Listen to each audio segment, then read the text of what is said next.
The air was thick with the scent of eucalyptus and the rhythmic thud of raindrops against the tin roofs. It was the beginning of the rainy season in the small, remote village of Igbarium. For 12-year-old Adaku, it was also the start of her boarding school life at St Agnes Catholic Convent. Adaku, a devout Catholic, was filled with a mix of excitement and trepidation. The school, a sprawling complex nestled amidst lush greenery, was renowned for its strict discipline and academic excellence. But there was an undercurrent of fear that whispered through the village, stories of girls vanishing without a trace. The school was ruled with an iron fist by Sister Ogechi, a woman of imposing stature and a stern demeanor. She was the epitome of religious devotion, always seen with a rosary clutched in her hands and a Bible tucked under her arm. Yet, there was something unsettling about her, a coldness that seeped through her pious facade. Adaku, along with her classmates, was quickly immersed in the rigorous routine of the convent. Days were filled with prayers, studies, and chores. Sister Ogechi's stern voice echoed through the corridors, demanding obedience and perfection. The girls, though fearful, were also drawn to her charisma, believing her to be a mother figure. Then the disappearances started. First, it was Chioma, a bright and bubbly girl from the junior class. She vanished without a trace, leaving behind an empty bed and a sense of unease that crept into the hearts of the students. The school authorities dismissed it as a runaway case, but the girls knew better. Fear began to gnaw at them. Whispers about a malevolent force lurking within the school walls grew louder.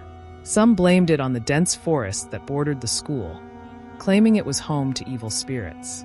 Others pointed fingers at Sister Ogechi, their fear masked by reverence. Adaku, being the observant girl she was, started noticing peculiar things. Sister Ogechi would often disappear for hours, returning with a strange glint in her eyes. There were also the late-night rituals, accompanied by eerie chanting, that emanated from the old chapel. One stormy night, while everyone was asleep, Adaku was awakened by a strange noise. Cautiously, she crept out of her bed and followed the sound. It led her to the old chapel, its doors ajar. Peeking inside, her blood ran cold. There, under the dim light, she saw Sister Ogechi standing over a cauldron, chanting in a language Adaku didn't understand. Surrounding the cauldron were strange symbols and what looked like human body parts. Terror gripped Adaku as she realized the unthinkable. Sister Ogechi was not a devout nun. She was a ruthless killer, using the guise of religion to lure innocent girls to their doom. Adaku knew she had to escape and warn the others, but as she turned to flee, a pair of cold eyes met hers. Sister Ogechi had seen her. The chapel door slammed shut, trapping Adaku inside with the monstrous nun. As the storm raged outside, mirroring the chaos within, Adaku knew her life was in grave danger.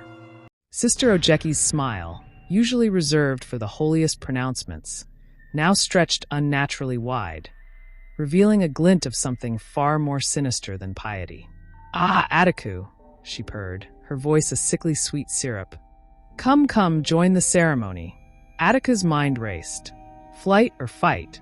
Flight seemed the obvious choice, but the old chapel, with its thick oak doors and boarded-up windows, felt like a tomb. Fight? Against a woman twice her size, seemingly possessed by some dark force? Not a pretty picture. Thinking fast, Adaku decided to play along, at least for now. "Sister," she stammered, her voice barely a squeak. What is this?" Sister Ogechi tilted her head, her smile widening further. "Just a little purification ritual, my dear, to cleanse the school of its impurities." Her gaze swept pointedly over Adaku, sending a shiver down the girl's spine. Suddenly, a loud crash from outside the chapel startled them both. Rain lashed against the windows, and a monstrous gust of wind rattled the old structure.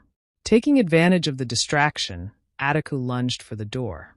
But Sister Ogechi was quicker.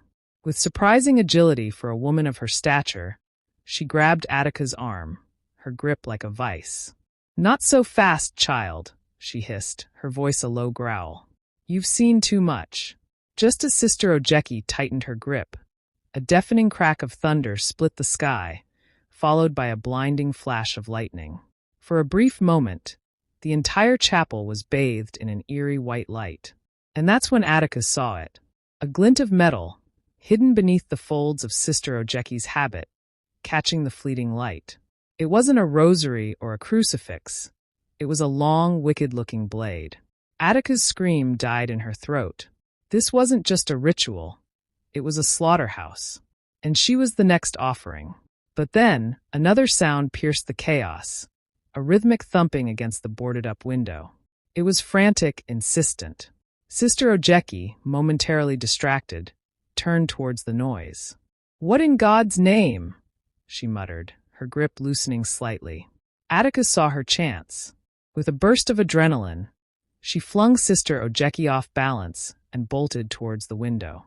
She slammed her shoulder against the rotting wood, the old boards groaning in protest. Just then, another loud thump came from outside, this time accompanied by a voice. "Adaku! Open up, it's me, Neka." Recognition flooded Adaku.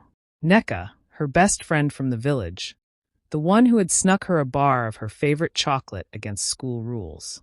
Somehow, Neka had followed her. Desperation fueled Adaku's strength.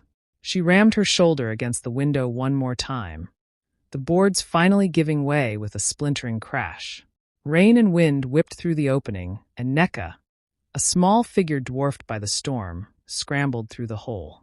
"Neka!" Adaku cried, relief flooding her. But before they could embrace, Sister Ogechi lunged, her face contorted in rage. The glint of the blade flashed in the dim light.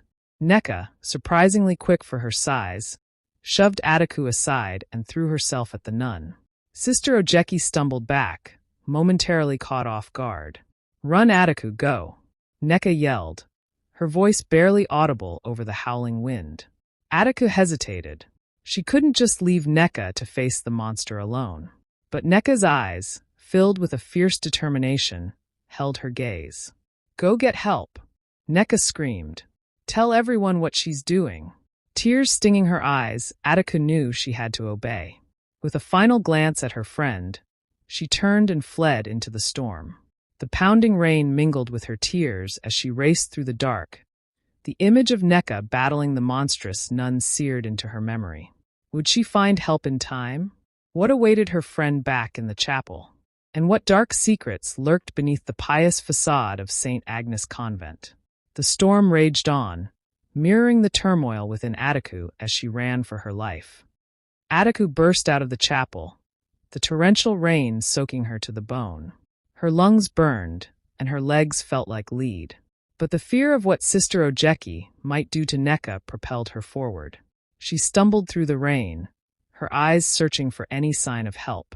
The school buildings loomed in the darkness, their silhouettes distorted by the downpour.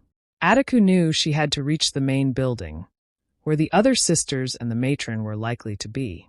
But the distance seemed endless.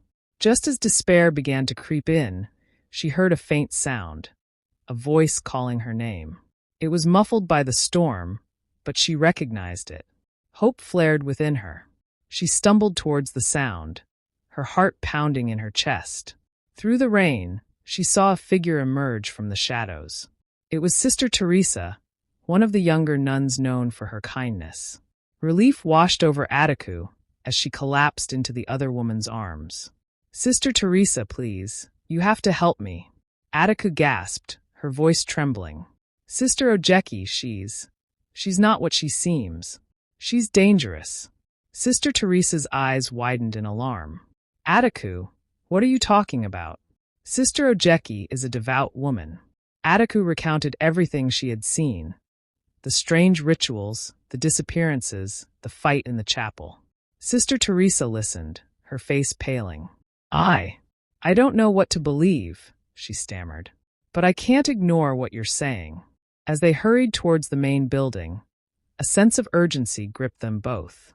They had to warn the others, to protect the remaining girls.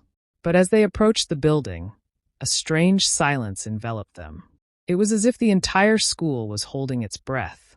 A shiver ran down Adaku's spine. Something was terribly wrong. They reached the main building, the grand wooden doors standing ominously closed. A heavy silence hung in the air, broken only by the relentless drumming of rain on the roof. Attica's heart pounded in her ears. She knew they had to enter, but a cold dread washed over her. Something was terribly wrong. Very wrong. Adaku and Sister Teresa exchanged a fearful glance. With trembling hands, Adaku reached for the heavy wooden door and pushed. It creaked open, revealing an eerie darkness within. A chill ran down their spines as they stepped into the silent, dimly lit hallway. The air was thick with an unnatural stillness, broken only by the distant crackle of the fire. The once vibrant school was now shrouded in an ominous gloom. As they ventured deeper into the building, the silence grew more oppressive, their footsteps echoing with an unnatural clarity. Then they heard it, a faint whimper, a desperate plea for help. Their hearts pounded in their chests as they followed the sound, their fear momentarily eclipsed by a surge of hope. They found themselves in the infirmary, a room usually filled with the comforting scent of medicine. But now, it reeked of something far more sinister. In the dim light, they saw a horrific scene. Several girls lay on the floor, unconscious or worse. And there, in the center of the room, stood Sister Ogechi, her face twisted in a grotesque mask of triumph. A long, bloody knife glinted in her hand. Before they could react, Sister Ogechi turned, her eyes locking onto Adaku and Sister Teresa. A chilling smile spread across her face. "So, you've finally come to join the party," she said, her voice dripping with venom. Adaku and Sister Teresa exchanged a terrified look. They knew they had to act fast. With a surge of courage, Adaku lunged at Sister Ogechi, hoping to distract her. Sister Teresa, seizing the opportunity, rushed to help the injured girls. A fierce struggle ensued between Adaku and Sister Ogechi.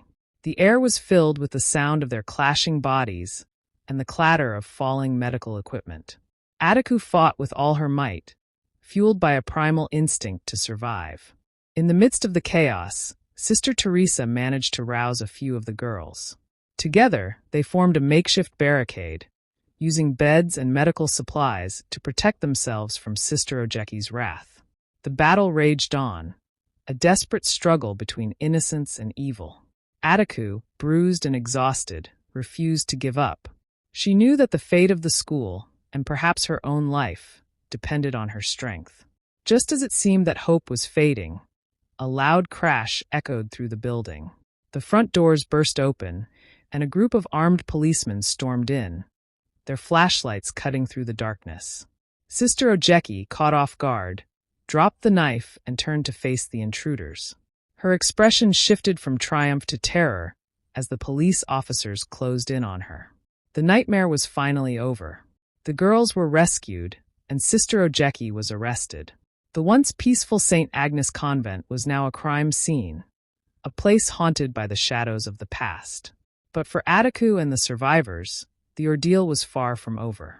They would carry the scars of their experience for the rest of their lives. Yet, amidst the darkness, they had found strength and resilience. They had faced their fears, confronted evil, and emerged victorious. And in doing so, they had become symbols of hope for countless others.